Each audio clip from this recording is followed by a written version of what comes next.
After getting fired from his job and broke up with his fiancée, a loser reporter emerged with a parasite by luck, and they both stopped a greedy scientist from destroying the world. Hello, and welcome again to our channel. Today we're gonna recap one of the best 2018 movies, known for Venom. It's one of Marvel movies, by the way. It's just part 1 of this series, so stay tuned for the next part. Don't forget to like the video and subscribe the channel to get more videos like this one. Our movie started far away at Malaysia, where a strange spaceship fallen there. The spaceship unfortunately had some living species on it. According to the organization that owns this spaceship, Carlton Drake, their CEO, said that they had 4 living species over there. Luckily, they found 3 of them, but the 4th is still missing. Malaysian police went to the incident location, trying to save everybody was there. They found 1 man still alive, but they didn't know that he got infected by the missing species, which dominated his body. So while the police officer took this guy in an ambulance, he turned to a monster, killing her and taking her same shape, so no one would ever doubt him. Back again to US.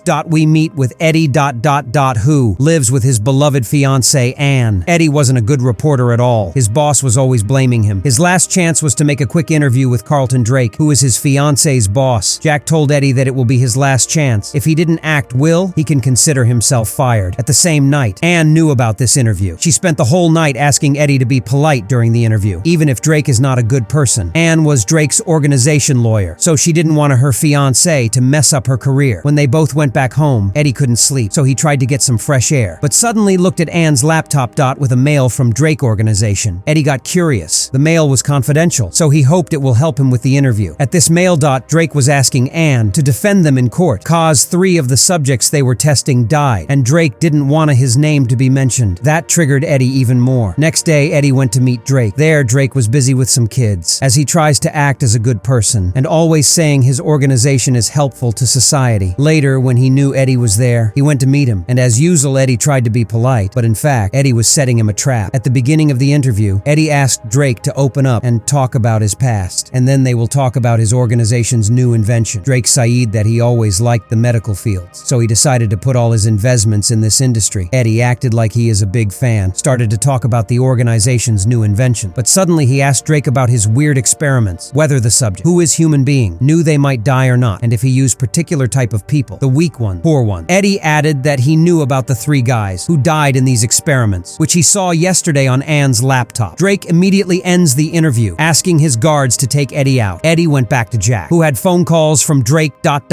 threatening him if anyone watched this interview, he will destroy his whole channel. So Jack was running out of options and decided to fire Eddie, cause Drake is so powerful and he didn't want any trouble. Jack wasn't Eddie's real problem, cause after this interview, Drake fired Anne. Drake accused her of leaking his confidential mail ... to her fiancé, so he can make a good interview. Once Eddie met Anne again, she told him that he is a careless person, unfaithful as he opened her mail, yet not mature enough to stay with him, so she broke up with Eddie. And like this, Eddie was left in the street, without a job, without a fiancé, and without any future plans. We go back to Malaysia, where the police officer, who is basically hosting some sort of parasite inside her, still walking in the streets. No one notices any differing, but once she got hungry, she turned into a crazy creature, kept killing anyone tried to stop her, and once again, that parasite turned into another host, taking also his shape. 6 months later in US, Drake was still working on his experiments, this time with Dr. Dora. The main topic Drake was studying is how to get a parasite to live on Earth. After a couple of experiments, somehow a rabbit could handle the parasite, but later then, the rabbit couldn't handle it anymore. Hence, Drake knew the real theory. To get a parasite to live on Earth, all you need is a suitable host who can handle this parasite. Dr. Dora didn't accept this, as it is unethical, but Drake ignored her opinion, and yet asked her to find a human for this test. He didn't want to use rabbits anymore. Back to Eddie, who was spending most of his time drunk. He was trying to escape from his life at the bar. But even there, one day Drake was on every single channel, showing off his sacrifices, which got Eddie angry. He was literally watching the guy who destroyed his life. So Eddie started to curse Drake, telling everybody he is a big liar and not a good person as he claimed, and when no one believed him, he left the bar and went away. Later then, Eddie went to a nearby store, tried to get some stuff for himself, but suddenly, an armed guy entered the place, threatened Mrs. Chen to kill her if she didn't give him all her money. Eddie hid behind a shelf and ran away from the place. He couldn't even help his friend Mrs. Chen. When Eddie went back home, he started to call everybody he knew, trying to get himself a job, but as you know, Drake was so powerful, so he ordered all the channels not to hire Eddie. Eddie's new apartment was in a very local place, with a huge number of neighbors. One of them was a musician, who used to play music so loudly, Eddie couldn't even sleep with it. He was missing his old fancy life, but that was a past for him, and he forced himself to sleep, covering his ears with a pillow. While While Eddie was suffering, Drake's organization was working really well. He forced people to get him a subject, this time a human subject. He was willing to test his body, if he can host the parasite or not. His first choice was a guy named Isaac. Drake was targeting poor people who accepts to do anything for some money, and so was Isaac, who entered the room, where he will be exposed to the parasite. At the beginning, Isaac could handle it, but suddenly he shows weird symptoms, fell to the ground, and then the parasite killed him. Dr. Dora didn't like what she saw. That was 100% unethical. They killed a man just to make an experiment. While Dr. Dora was still shocked, Drake ordered his men to find him another subject. He was willing to keep trying until he found the right host. Then he can use him as a unique soldier who will obey all his orders. Back again to poor Eddie. He went to Mrs. Chen's store as usual, but he felt that someone is watching him, so he tried again to hide. He didn't want any more troubles. He can now barely live. So Eddie decided to hide inside Chen's store, but he was shocked when he saw his stalker. She was Dr. Dora. Once Eddie knew she is working for Drake, he refused to even listen to her, kept walking away. Dora told him he is a great reporter, and he was the only one to uncover Drake, showing his true intentions. But even though Eddie refused to help her, saying he lost more than enough chasing this Drake, and he is not willing to lose even more. Eddie even gave Dr. Dora a piece of advice to look for someone else to help her, and to look after herself, cause soon or later Drake will know about her. Desperately, Dr. Dora gave Eddie her contact card, asking him to call her if under any circumstances he changed his mind. Later this night, Eddie saw Anne walking at her neighborhood. This time, she wasn't alone. She was walking with her new boyfriend, a guy called Dr. Dan. When Eddie tried to figure out what happened and how Anne could easily move on, Anne blamed him, saying all what happened is his fault and she doesn't want to talk to him anymore. That was a huge shock to Eddie, who kept walking through the streets, didn't know where to go. Finally, he found himself on a bridge where he can see Drake's organization. After a couple of minutes, Eddie decided to call Dr. Dora. What else he can lose? Absolutely nothing. Eddie asked Dr. Dora to let him in the organization, and he will try to take pictures of everything. She met him there, took him inside the organization using a secret door. When they are both inside, Dora started to explain everything to Eddie. Drake is a very bad guy. He found life outside the Earth, but the only creatures who could live there are parasites. So now Drake is performing experiments, trying to find the right host. Then he could find a link between parasites and human beings. When a security guard interrupted them, Dora tried to hide Eddie, but Eddie entered the lab, not knowing how dangerous things are. Eddie couldn't believe what he saw. A huge lab with number of containers. Inside each one of them, there is a human subject. Eddie started to take pictures immediately, not knowing what exactly is going on. Suddenly, when he came closer to one container, he saw Mary. An old woman used to sit beside Mrs. Chen's store. Eddie tried to help her while she was screaming, asking Eddie to open the container. So Eddie started to open it, trying to break the glass. But that had two main consequences. First of all, an alarm went on in the whole organization. But most important is, the glass got broken, and a parasite got out of the container, getting inside Eddie's body. Eddie didn't know exactly what happened. He just tried to escape from the organization, running as fast as he can, but a security guard tried to stop him. Eddie found himself much stronger. He managed to beat them easily. Not just beating them, Eddie could break the door with his bare hands. Guards continued to chase him, so he kept running so fast. When he was almost caught, he climbed a huge tree, just in a couple of seconds. After all of the guards went back to the organization, Eddie went back home, not knowing exactly what is going on. He found himself hungry, that he ate almost everything in the house, even the leftovers from the garbage. While Eddie was experiencing these weird symptoms, Drake found out what happened in his organization. He asked Dora what happened, but for sure she acted like she didn't know. Drake looked to the bright side. Now his parasite found the right host, and he is still alive. So he wanted to find this host, no matter what, at this night. After knowing that the parasite can finally find a host, Drake decided to make the same experiment again. Surprisingly, the experiment succeeded, and the subject was still alive, in a steady case. On the other hand, Eddie was still figuring out what happened to him. He tried to call Dora and Anne, but they both ignored him, so he went out into the streets, running while calling anyone to help him. But suddenly, he heard an inside voice. The voice was so clear, and asked him to go eat right now. So Eddie went to the nearest restaurant, where Dan and Anne were dating, sitting in peace. But Eddie started to eat like he never saw food before, embarrassing Anne and Dan. Just after finishing the food, the voice was still asking him to eat more, especially living things. So Eddie went to a sink that is full of living sea animals, and started eating them before anyone hit Eddie. Dan said he is a doctor, and Eddie is his patient, so he will take good care of him. Just after that, Dan took Eddie with him to the hospital. He wanted to know why he acting like this. Eddie went to an MRI test, where he will be exposed to magnetic rays, but the test fails. As the rays got the parasite angry, that was his only weak point, so the test fails. And Dan blamed it on Eddie, saying he has a confined spaces phobia. Later this night, Drake was still believing in his last subject, but unfortunately unfortunately to him, even this subject was dying, and Drake couldn't help him. Back again to Eddie, who went back home, trying to get some rest, but his noisy neighbor was playing music loudly. So politely, Eddie asked him to lower the music. At the beginning, the guy refused, saying it's his own house, but then the parasite itself was taking, and the guy was terrified, so he shut down the music. Just to be clear about Eddie's case, he is now hosting a parasite, which gives him superpower. That makes him very powerful. In Drake's organization, Drake could find out that Dora is the one who brought the stranger to his organization, so he told her, trying to make her trust him. He said it's great news to him, that somewhere there is a suitable host. The only thing he needs to know, who the hell is this host? Dora freaked out, knowing she has no any options but to tell Drake exactly what happened. So Dora told Drake it was Eddie who entered the lab, then somehow he could escape. So Drake killed Dora, then asked his guards to find Eddie and bring him to him. Eddie was staying at his house. Then suddenly the guards entered. They asked him to go with them, otherwise they will use their guns. So the parasite overridden Eddie's powers and started to fight them alone. He could easily get rid of them, as he can expand his hand. After he get rid of them, the parasite wanted to eat their head, as the best meal to him is a fresh human brain. But of course, Eddie denied and jumped out of the window. So Drake's driver saw him, then called Drake, telling him what happened. Drake was happier than ever. His experiment succeeded. Then he asked the new doctor, who took over after Dora's death, to follow this experiment and get him a new suitable subject. On the other hand, Eddie was exhausted, couldn't even believe what he did. He took away a punch of well-trained guards. The chase wasn't over. Drake's driver started to chase Eddie, who wanted to escape using a motorcycle. But as usual, the parasite overridden again. He started to drive, passing any obstacles. While Eddie was afraid, the parasite managed to run away in a very dangerous way. When Eddie thought he got rid of Drake's soldiers, a car hit him powerfully, throwing him out of the motorcycle. While Drake's soldier and police officers tried to catch Eddie for the first time, Eddie and the parasite united together, making a huge immune monster. Just before escaping, Eddie hit Drake's soldier, then ran away from the police. Eddie was running on the top of police cars, then he jumped into a lake to disappear from police sights. Just after that, Eddie woke up, still not believing what happened. He now got new powers and knew many enemies. Even more, he fought the police out of the lake. The parasite got out of Eddie's body, so they both can start a conversation. The parasite, which called itself Venom, told Eddie he is the right host, and together, no one can beat them. Eddie was frightened to see the parasite, so he couldn't refuse anything. But knowing that Venom's enemy is Drake, they both found a new mission. In the US, the missing parasite from Malaysia just landed in the shape of a young girl. That means Venom can face a new enemy. An enemy can beat him. Dan was still waiting for Eddie's MRI results. He thought that Eddie was fine and just having bad time as he lost his job and girlfriend. But when he read the results, he called Ann ...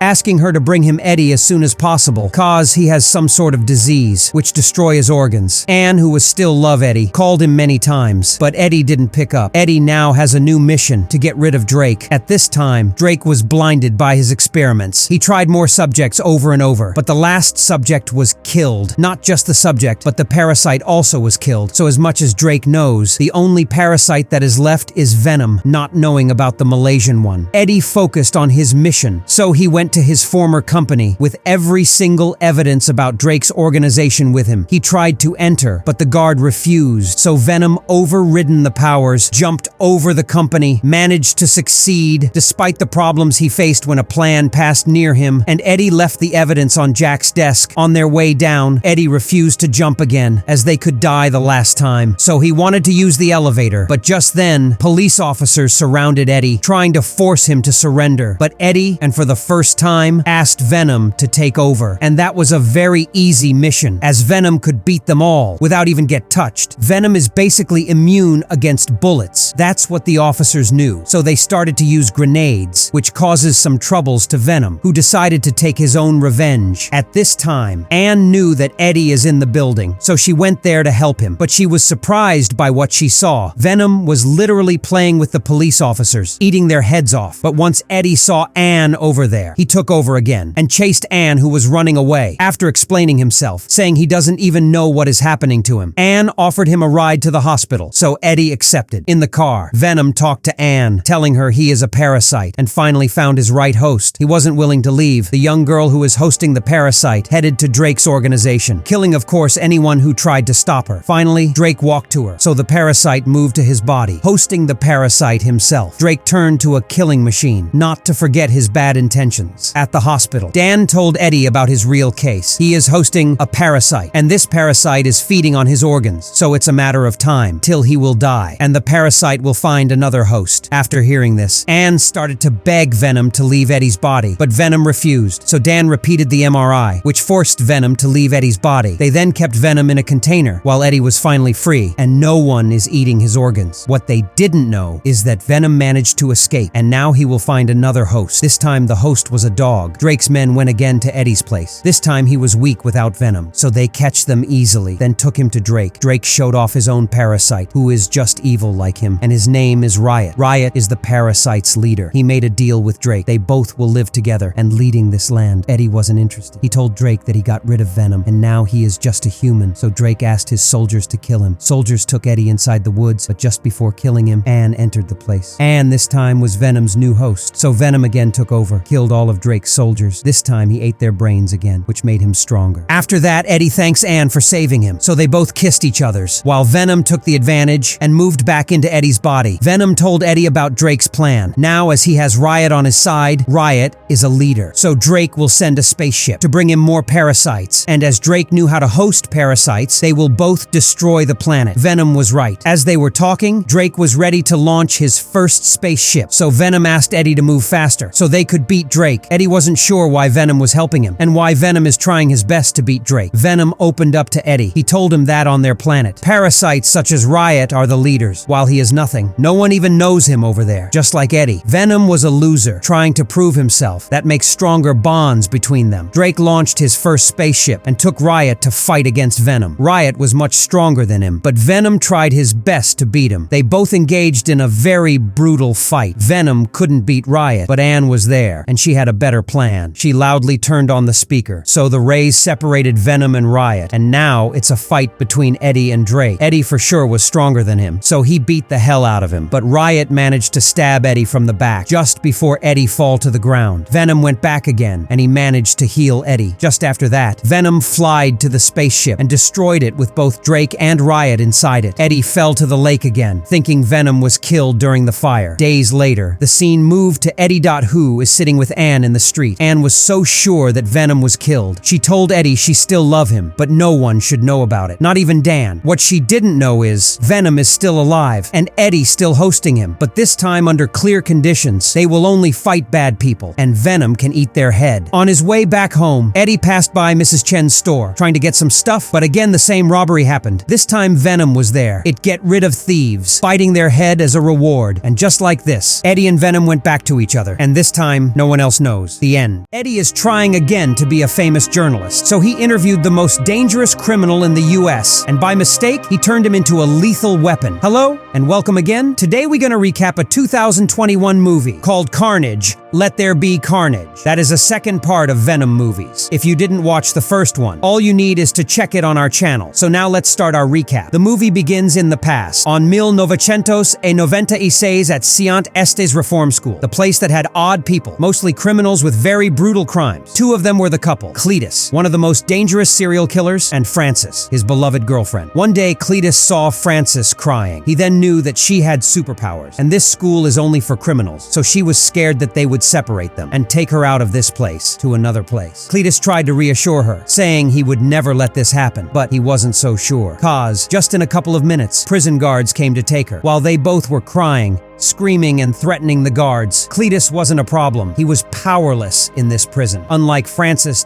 whom screaming was so powerful, but the guards could handle her. Frances then was taken to a mental recovery organization where she would spend the rest of her life. Back again to the present day, Frances was still there, lost her eye, caused the guards shot her while she tried to fight back. There she couldn't use any of her powers, as she was under a lot of precautions, even though she was still dangerous. In order to torture her, they were showing her Cletus news. He was sentenced to death, so he would never keep his promise to her and save her after all these years. Cletus only had one last wish, to talk face to face with Eddie, or as we know as Venom. Back again to Eddie, who is now a very famous and successful journalist, working for a well-known journal, heard about Cletus's story and how strong his love for Frances is. The police detective met Eddie, telling her that Cletus is a very dangerous guy who killed a lot of people, and they didn't even know where the bodies are, so they wanted Eddie to make this interview and try to find out where the dead bodies are. But the detective asked Eddie to be very careful. Eddie went to prison, where Cletus was waiting for him. Once Eddie started the interview, Cletus made a deal with him. He will tell him his life story with all the detail, which would make Eddie the most famous journalist. In return, he wanted him to put a headline that Cletus will choose. Eddie took the story from Cletus and put the headline exactly as Cletus wanted and took his whole life story. Eddie tried to be smart and get to know about the body's location, but he couldn't. Just before leaving, Eddie saw weird drawings on Cletus's cell walls. He memorized it without knowing what they exactly are. Just the day after, the interview was on the first page at the journals, and this particular journal went to Frances, as they used to punish her, forcing her to read Cletus's bad news. But this time, once Frances read the newspaper and the headlines, she knew it as a secret message, and her lover will finally come to rescue her, as he always promised. On the other hand, Eddie thought about the drawings, tried to redraw them, and he couldn't do so without Venom help. Eddie drew them again and again, trying to figure out what they really are. But finally, Venom had a great idea. They both draw the lines, and by searching for locations on internet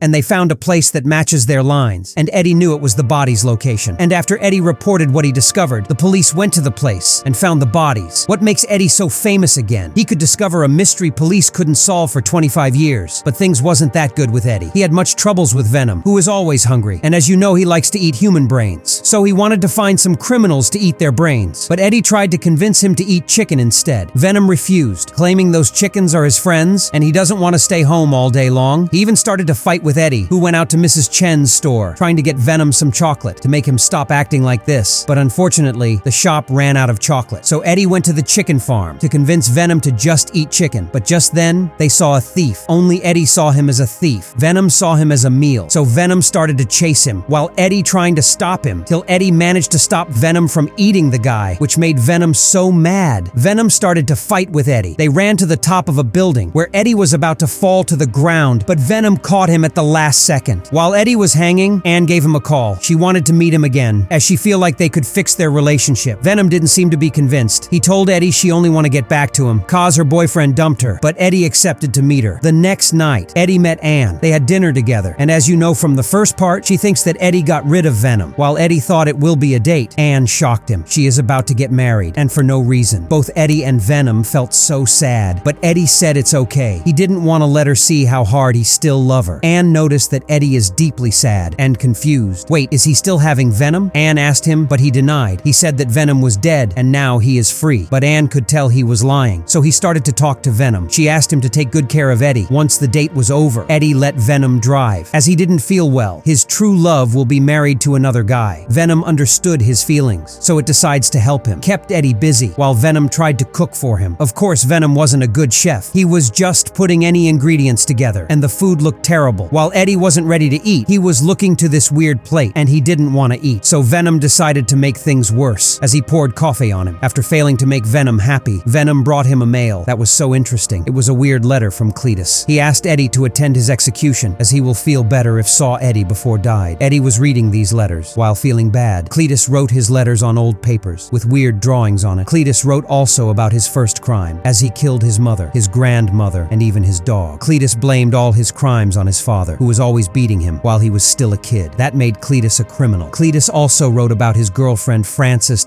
who he met at a local school, where everybody was also hitting him, but she was so kind to him, and since then, he loves her. The letter was so emotional, as Cletus opened up to Eddie, and as Eddie hadn't anything to do, he decided to go to meet Cletus again in the jail. When Eddie started the new interview with Cletus, Cletus told Eddie they both are the same. They are lonely men who never wishes to live like that. But now, the only thing Cletus was wishing for is to live alone the rest of his short life. Just after that, Eddie thought the interview was finished, but before he getting out of the jail, Cletus started to talk with Venom. Venom and not Eddie, till Venom got angry and decided to attack Cletus. Cletus was inside the cell, yet he managed to bite Eddie, taking a sample from his blood, the blood that contains Venom in it. Then the guards entered the room and separated the two guys. Later then, Venom got mad at Eddie. Venom claimed that he rescued Eddie many times, and he is the main reason for his success. Eddie disagreed with him, so they both started to fight together. Venom tried to throw Eddie out of the window, but Eddie could fight back, so Venom went out of his body and got into the first guy's body he met, leaving Eddie falling to the ground. He wanted to annoy Eddie, so he destroyed his vehicle, then went to another host body and kept moving away. The scene then turned to Cletus, who was about to get executed, and cause he is so dangerous. He was well tied to the bed, dead. The priest asked him to say his last words, and as he had his last wish, they started to inject him with poison that would kill him in seconds. But after injecting him, Cletus didn't seem to be dead. His body started to react, and the officers ran away from the room. Cletus then turned into a giant Venom. What happened is the blood cells he took from Eddie, combined with the poison, gave him ultimate powers. Cletus then freed himself. He started to attack all the prison guards, killing them one by one. Then he freed all other prisoners. Cletus was really huge. Anyone saw him was terrified, and of course no one could stop him, so he escaped. At the same time, Eddie, who is now a normal person, was living his life, trying to fix his home after what Venom did to it. While Eddie was relaxing, watching TV, trying to forget about Venom and Anne, he watched the news. That told about Cletus. Eddie got annoyed. He didn't know what to do. He wasn't even sure if it is related to the bite. Just later that night, the detective knocked on his door and started to ask him about his interviews with Cletus. The detective suspects Eddie ...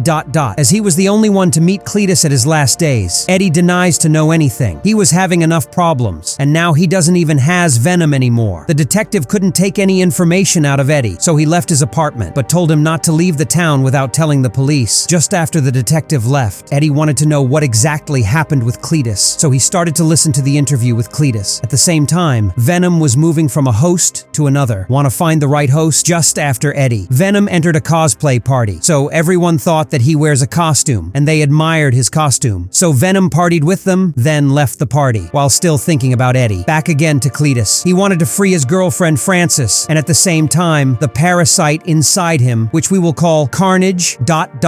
wanted to kill Venom, so the two of them had a deal. On the other hand, Eddie decided to went behind Cletus's story on his own, so he went to the school Cletus said he was at. Eddie looked for any sign about Cletus, till he found his name initials with another girl, but no one can tell who the girl is. While Cletus was desperate to find his beloved Frances, she was still in prison, happy about the news that Saeed Cletus had escaped. Now she felt he would come to rescue her, but the doctor kept provoking her, saying no one could ever come here, and no one ever could beat the security. Just after she finished talking, Cletus showed up from behind the glass and immediately killed the doctor, then broke the glass cells, got his girlfriend free finally. They kissed and decided to fight the whole world together. Then both of them started to escape while the police was chasing them. Carnage took charge and kept throwing police cars, just like they are toys. Then the police officers started to shoot them, but for sure Carnage was bulletproof and he was taking care of the police officers. But then Frances decided to use her superpowers, which is her ultrasound voice. And as you know, parasites are so sensitive to these waves. Carnage was so mad at Frances. Her voice was so annoying, but he couldn't touch her, cause she is her boyfriend. At the same time, Eddie could collect the whole story's sides and knew that when Cletus bit him, he had a parasite inside him, and now he has superpowers. The only one Eddie was ready to talk to is his ex Anne,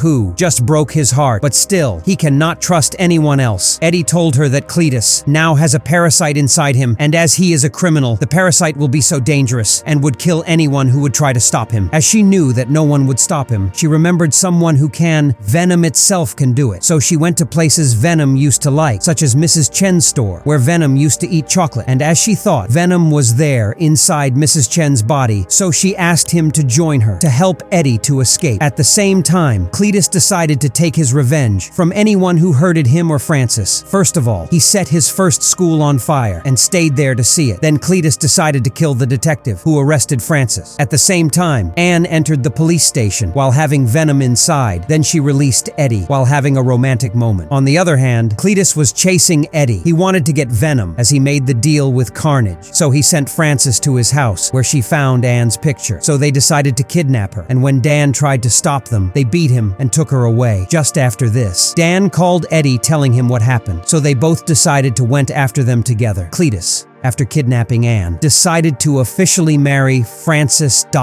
So after all these years, they got their marriage at the church. As Dan heard which church they will make their ceremony, Eddie and Venom went there. They thought it would be an easy job. But once they interrupted the wedding, Cletus got mad at them. Then he started to bring out Carnage. Well, that wasn't exactly what they expected. They only expected a small parasite. But Carnage wasn't. Venom refused to get out, as Carnage is a red parasite, meaning he is much stronger than him. Eddie was in a very bad situation, so he begged begged Venom to get out, promised him to let him eat brains. Once Venom heard about the brains, he started to get out finally. Before the fight even begins, Frances showed off her powers, which annoys Carnage. That hit her, even though Cletus didn't like it. But of course, Carnage wouldn't let them leave, so there was no other option but to fight. So Carnage started to fight, punch Venom, who tried to defend himself, or at least get rid of Carnage. But Venom wasn't the only one who fight. We also had two other fights. Frances was trying to kill the detective, as he was the one who arrested her. Also, Cletus was trying to kill Eddie, cause Eddie never mentioned the problems that any criminal go through. The problem was that Frances always uses her sound, which affect both Venom and Carnage. So Carnage threatened her to kill her if she had done this again, and to get more power, Carnage ate the priest head and returned back to fight with Venom. Venom finally could fight Carnage, giving him hard time. So Carnage decided to change his plan. He took Anne with him to the top point at the church, while Venom was on the ground, under heavy blocks, can't even move. But at the same time, Carnage and Cletus were fighting together, as Cletus wanted to kill Frances, cause she is annoying him. When Venom saw that, he could wake up again and took a metal rod. That could hit Carnage with it, then saved Anne ...